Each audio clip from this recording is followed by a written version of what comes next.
Hi, and welcome to On Investors' Minds. I'm Kerry Craig, Global Market Strategist at JP Morgan Asset Management.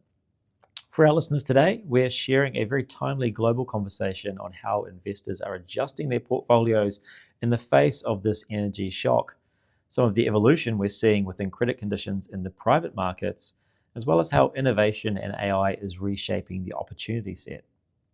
In this episode, our regular host, Aaron Mulvihill, is joined by Jed Laskowitz, Global Head of Private Markets and Customized Solutions, as well as Anton Pil, Head of Global Alternative Investment Solutions, to look back at our 2026 alternatives outlook and reassess how they're seeing the view from here, given the geopolitical risk as well as the latest developments in private credit. I hope you enjoy. Here's the conversation. Jed, Anton, thanks for coming back on the podcast. Great to have you again. It's great to be here. Didn't know we had a choice. So last time you came on, we talked about your backgrounds, your roles in JP Morgan. So we're not going to cover that again. But if viewers want to check out that last podcast, that was called What Trends Will Shape Alternatives in 2026. So recommend you check that out. But today I'd like to get right into the discussion. There's been a lot going on in alternatives over the last quarter since we last met. Jed, I thought we'd start with you and talk about the war in Iran, implications on private markets, and what have you been seeing? Sure. And I think it's important to talk about both public and private markets when you think about the implications for investors. And I think the most important reminder is when there are geopolitical events like we're seeing in Iran and we've seen in different times before, is that as an investor, you don't overreact. Because just like we've seen with this conflict, U.S. equity markets are back to, I think, a higher point, at least in terms of when we're talking right now, in terms of where they were prior to the conflict. And I think the impacts of the war in Iran are like any period where investors need to reassess their current allocation, where they're deploying capital, where they have liquidity, and where they might want to think about deploying in the future. And, back to the specifics about the Iran conflict, it feels like this will be inflationary. Mm-hmm. And, we're still not out of a period kind of post-COVID where, everyone feels like inflation is completely under control. And oil at $100 a barrel or more, or even less, what's set in and what can impact, supply, and demand is likely to be inflationary. And as we talk to institutional clients, they're thinking about what happens if we move into a period where we see inflation starting to rise again, and thinking about what asset classes and privates protect against a higher inflationary environment, like real estate, like real assets, like infrastructure, like transport, like assets that are kind of adjacent to those things, like net lease, where you might own real estate and use those cash flows as ways of generating yield. So. Again, like any time, it's reassessing risk, reassessing positioning, and thinking about what asset classes protect well. Anton and I like to debate the 60-40 all the time. While the 60-40 has had a absolute tear over the last decade in public markets, our view when you look at our long-term capital market assumptions is that returns from public markets are coming down. And pretty much every alternative asset class, whether you add it at differing degrees of an overall asset allocation, are helping to improve returns and lower risk. So finding diversification, inflation protection, and yield, particularly in an environment like we're seeing in Iran that's disrupting energy supply and supply chains. Thinking about assets that are going to protect in an inflationary environment is most important. Yeah, and we're seeing the same thing in the Market Insights team. Inflation has been the focus. That's a lot of investor conversations are around that, because that 60-40 stocks and bonds protecting stocks when stocks downturn, that can kind of break apart when you have an inflationary environment, and central banks aren't able to cut interest rates the way they would like because there's concern around inflation. So that's certainly something we're hearing from investors in terms of a concern and how they're constructing portfolios. So I want to shift to another area that's getting a lot of media attention, which is private credit, and particularly semi-liquid funds, individual investors, and how they're approaching that. What are your thoughts around semi-liquid funds in this environment? Yeah, I don't think we can actually get up in the morning anymore without reading something about private credit. We have the entire media machine seems to have become a private credit expert overnight. But let's step back for a second and take a look at what's been happening in the private credit universe. And let's first begin, obviously, with the whole notion of a semi-liquid, these new evergreen type vehicles where people are talking about the cap being hit on their 5% redemptions and some people not getting their full redemption requests being honored. And let's be really clear. A semi-liquid vehicle, at the end of the day, has limited liquidity. The underlying assets here are private assets. They don't trade regularly. And so by design, these products are set so that they have a cap on how much liquidity they would provide to people who are leaving their funds on a quarterly basis. And that is ultimately to protect predominantly the existing investors from a fire sale, right. Just because a handful of people want to leave. You want to make sure you protect those existing investors from being a forced seller in an environment that may not be conducive to that. Because the underlying investments are illiquid. Yeah, I don't care what bow you put around an illiquid asset. It's still an illiquid asset, right? You don't wake up in the morning thinking, I'll sell my house this morning and I'll buy it back this evening and I'll make some money. That's how people should be thinking about a lot of private investing and private credit in particular. But there's a couple other things to look at. One, where's the money going?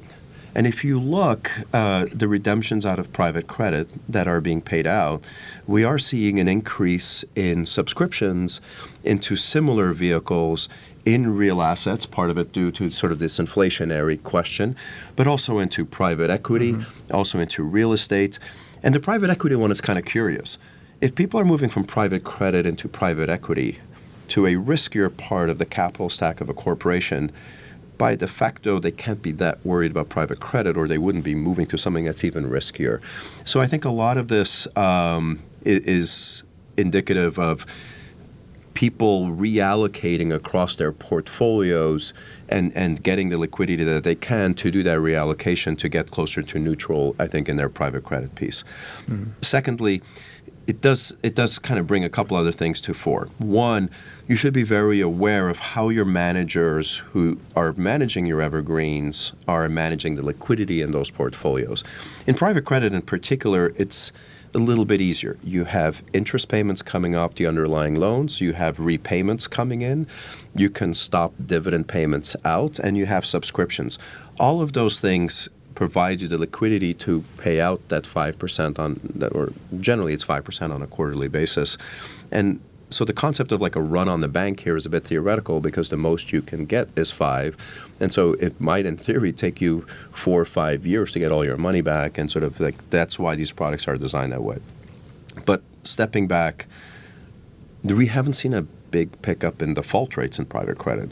There's been a little bit of a flashing yellow light for some of the smaller companies that are not particularly profitable, but those have been flashing yellow now for some time. Yeah. But especially on the larger side, we haven't seen private credit defaults pick up or seen a material change in fundamental credit quality of assets. But as with everything, manager selection is absolutely key. You've got to choose the right managers who are really focused on the credit selection. And eventually, when a recession hits, at some point, when credit spreads widen out, you'll see the real critical nature of manager selection. Yeah, the downside focus. I mean, whether it's private or public credit, the downside focus. It's the same for both credit. It's the very same. So staying on another yielding asset class, Jed, let's talk about infrastructure. We've talked about a lot of movement into real assets. It's been a bit of a trend in quarter one. These hard assets that pay constant premiums have some inflation hedging characteristics. Last time we spoke, we talked about a few drivers of energy. So the energy transition, energy demand, energy security. Energy security has obviously been a big issue in quarter one. How are you looking at this as an opportunity right now? as a challenge right now? What are your thoughts? Yeah, no, good question. And listen, I think this is something we're going to be talking about for a long time. This isn't a short-term phenomenon. What's going on, it's kind of driving the three E's that you referenced, increased energy demand, the need for more energy security and independence, and then ultimately transitioning to cleaner sources of energy. McKinsey's done some analysis on this. They estimate that there's $100 trillion necessary to meet the increasing needs across those three, dimensions. Grid modernization, funding the energy transition, and building kind of more resilient, sources, of energy. At the same time, there's been a number of large capital raises and transactions done in the infrastructure space. And when you look out over the next decade, many of those funds will need exits in order to realize their return. So the opportunity to find interesting investment opportunities, where there are funds in the future that will require more capital, companies that will require more capital to continue to invest into those trends, is only accelerating. Listen, the demand story is talked about a lot. Clearly part of that is data centers. Just in the next 5 years, there's estimates that the need for energy for data centers will double, and this is a lot of energy. It's 50 gigawatts of power. 1 gigawatt could power a city like Boston or San Francisco. Right. So. The story about demand is again not just about data centers, because think about our lives and how electricity is now the main way that we provide heat and and water in our homes. Security. Clearly we've seen disruption in the Strait with Iran, but there were issues with energy security and independence before this latest conflict. But this only underscores the need for countries to be more energy independent, which leads to renewables. Yeah. And whether that's wind, solar, hydro, some of the transitional fuels like gas. All of these things are going to be required to meet the increased energy needs that both AI and kind of the electronification of the world will need, and the investment opportunities are significant, and they're deep. So these are markets that are large today and getting larger. Institutional allocations to infrastructure have doubled, and they're set to double again. Last year was a record fundraising year for the sector. And I think some of this is to kind of the last discussion we were having about credit. Private credit has grown massively in the last decade. When you see assets grow so significantly over a short period of time, you're going to see things settle a little bit. And you're seeing that a little bit happen right now in private credit and direct lending. And I think a lot of that capital will flow to other asset classes, offering diversification, resilience, and yield similar to the traits that investors were getting from credit and lending. Yeah, and maybe staying on, I want to make sure we cover something that's been really topical recently on private credit, Anton, which is software and that kind of concern around tech investment in private credit. How do you view software? Is it a risk in private credit? Yeah, look, absolutely. AI disruption in software is very real. Even Jed and I were vibe coding on Monday. Yeah. And what did you build? I looked at a GRAT interface. I don't know what you worked on. We built an app trying to predict the best performing ETFs in the future. Okay. So you can see where our heads are trying to figure out. But the speed by which you can prototype is just extraordinary. Yeah. And I think it is a truly evolving risk for private credit. It is software is 20 to 25% of the private credit market. But like with everything in life, the disruption is a risk for some, but it could potentially also identify winners on the other side. And I'll give you an example, or some examples. I think lots of software is tightly embedded in things like accounting, banking, which will take many, many years to really kind of disrupt and take out. The moats associated with those companies is extraordinarily high. It's not something that can be vibe coded. No, it won't be vibe coded away by Jed and I on a Monday.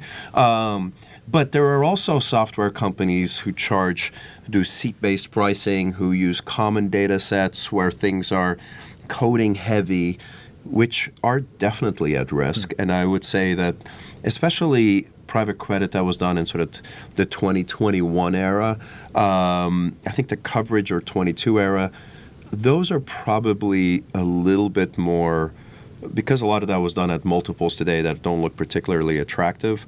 I think those are at risk. But like everything, it just shows that using a manager that can actually select the winners from the losers in the software space. Oh, by the way, and on a side note, any software company that can actually code faster than their competitors using AI tools has its own moat, because their margins might actually improve because they already have the clients, they have the know-how, they know what the clients are looking for, and to the extent that they can move even faster than their competitors because of AI tools, they may be the winner. So I think a lot of this boils back down to the selection of the actual companies is going to be the critical nature here. They're not all going to be losers, and they won't all disappear.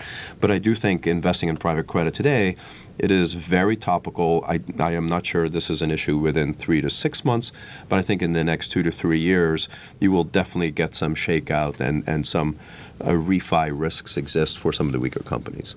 And for our public markets colleagues, I mean, what you saw in this environment was a sell first and ask questions later.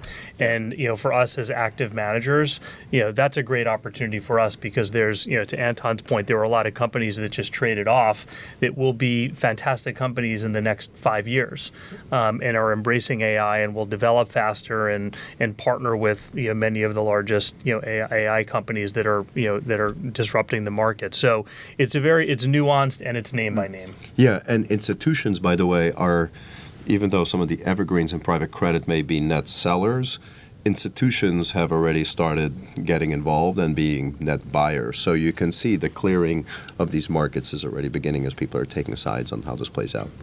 Staying on maybe that tech theme, we'll probably see some large IPOs this year. Last year was a good IPO year. This year is looking to be very strong. How do you look, Jed, across both public and private markets, this sort of from early stage kind of venture capital through to the post-IPO public markets, investing in growth companies just broadly across public and private? Yeah, and this is something Anton and I spend a lot of time on. You said it, it's a better M&A environment, but it's also a concentrated M&A environment because the larger transactions are really dominating the year-on-year increases, although it's definitely improving. It'll be interesting to see how the second quarter unfolds, given it slowing down a bit around what's going on geopolitically. The themes are there. I mean, companies are just massive in private markets. And yes, there are many of the large headline companies, but I don't think it's just about the SpaceXs and the OpenAIs and the Databricks of the world. The reality is these companies are absolutely staying private for longer.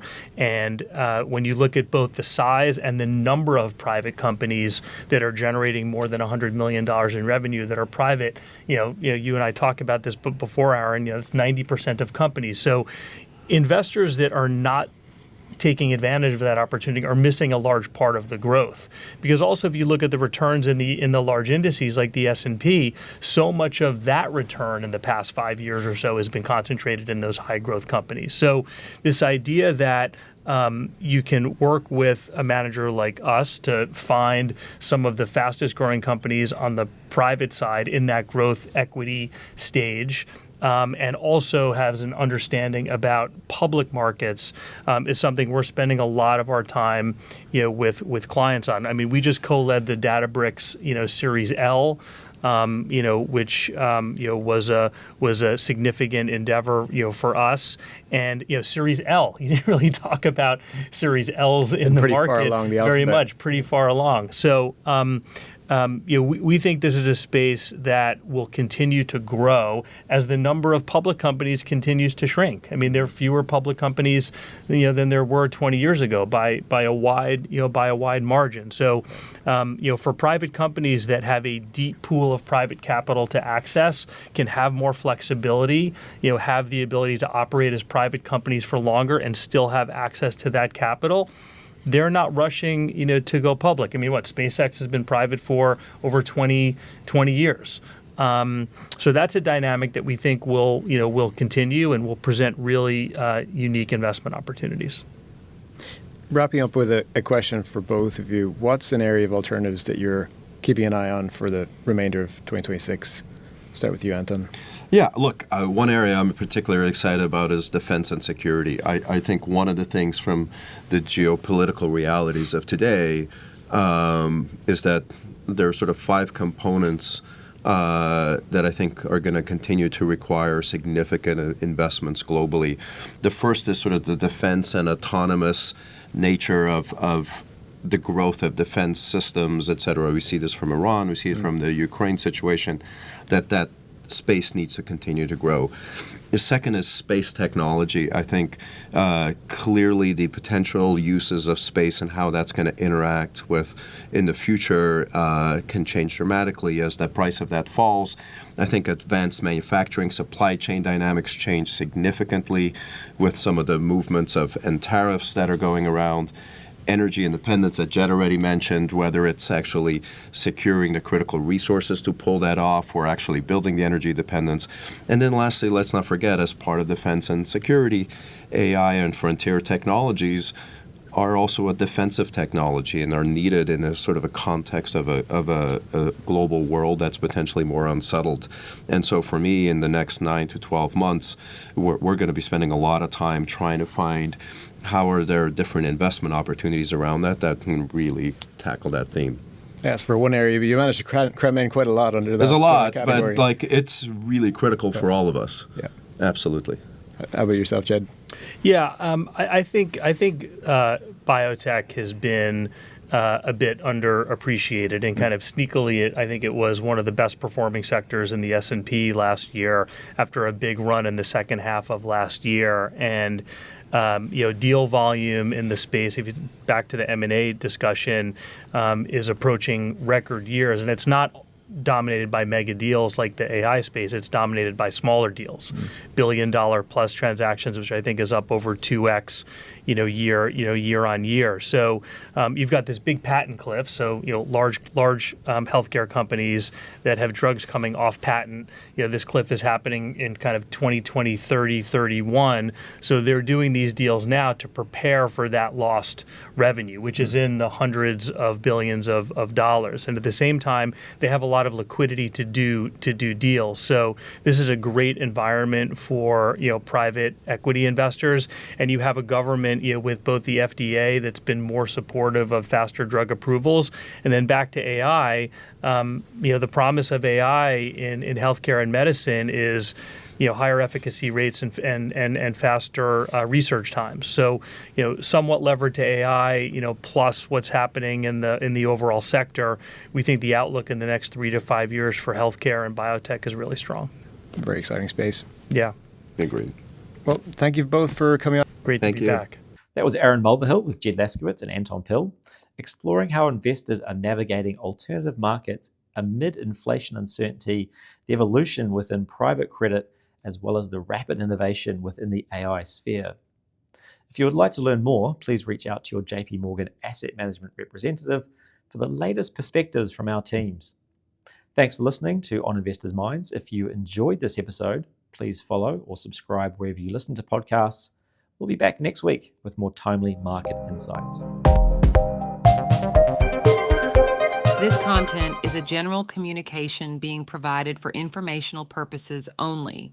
It is educational in nature and not designed to be taken as advice or a recommendation for any specific investment product, strategy, plan, feature, or other purpose in any jurisdiction, nor is it a commitment from JP Morgan Asset Management or any of its subsidiaries to participate in any of the transactions mentioned herein. Any examples used are generic, hypothetical, and for illustration purposes only. This material does not contain sufficient information to support an investment decision, and it should not be relied upon by you in evaluating the merits of investing in any securities or products.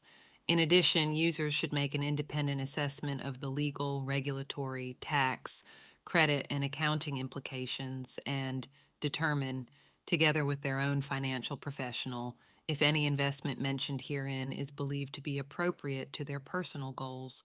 Investors should ensure that they obtain all available relevant information before making any investment. Any forecasts, figures, opinions, or investment techniques and strategies set out are for information purposes only based on certain assumptions and current market conditions, and are subject to change without prior notice. All information presented herein is considered to be accurate at the time of production, but no warranty of accuracy is given and no liability in respect of any error or omission is accepted. It should be noted that investment involves risks. The value of investments and the income from them may fluctuate in accordance with market conditions and taxation agreements, and investors may not get back the full amount invested. Both past performance and yields are not reliable indicators of current and future results. JP Morgan Asset Management is the brand for the asset management business of JP Morgan Chase and Company and its affiliates worldwide.